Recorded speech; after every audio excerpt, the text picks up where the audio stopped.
family offices, do you collaborate a lot with them?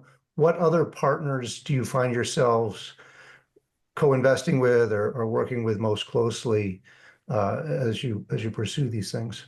Yeah, so we spend a lot of time on educating other family offices and foundations. I think I've said this now 15 times, but we spend a lot of time with family offices because, on the philanthropic side, it's probably the most nimble of areas. So I think folks are just more poised to jump in a bit quicker. But also most of the family offices that we work with are on, sort of the very early stage of impact investing. There are a number that we co-invest along, I would say maybe a handful of family offices that we co-invest alongside that have been at this work as long as we have.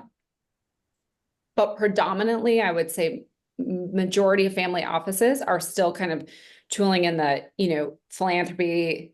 We give away our money on one side and we make our money on the other side. And so, it's for those of us that have been in this space for a long time, you're sort of banging your head against the wall, but it's also, it's a big market opportunity. And so, and that is a little bit of, I think some of the slowness has come. You always hear about the, generational wealth transfer and that, that a lot of that money is going into the hands of women or into the hands of the next generation. Those two groups think about money differently. That transfer is happening slower than expected. And the voices at the table are not, moving that money as quickly. And that oftentimes is because they have a wealth advisor who's just not keen to get involved, or you have an older generation that's saying, no, not yet. I don't even understand what you're talking about. And so we've had a lot of success in the sort of peer-to-peer conversations, the founder-to-founder conversations of these family offices, to show that, we are getting alpha in our market rate. We are also having impact. Our returns are beating the benchmarks. Our direct investment portfolio is very strong and healthy. And so it's a do by showing kind of open source environment for us. The other thing that's been really successful, Laura, you talked about this early, which is how do you break down the barriers of how hard direct investing can be? Mm-hmm.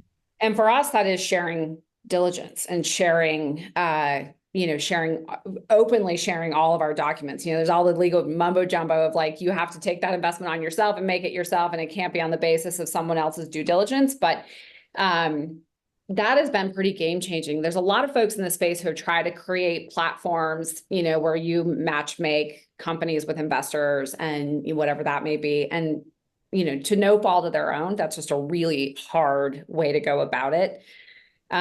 We have found, it's who and, connecting them with deals that may be interesting to them. And so folks, I think by and large know that we are happy to just share so long as the company is comfortable with it, we are happy to share all of our diligence materials with other investors. And that's been probably the biggest flywheel we've seen is folks being able to kind of peek behind the veil and see what it looks like.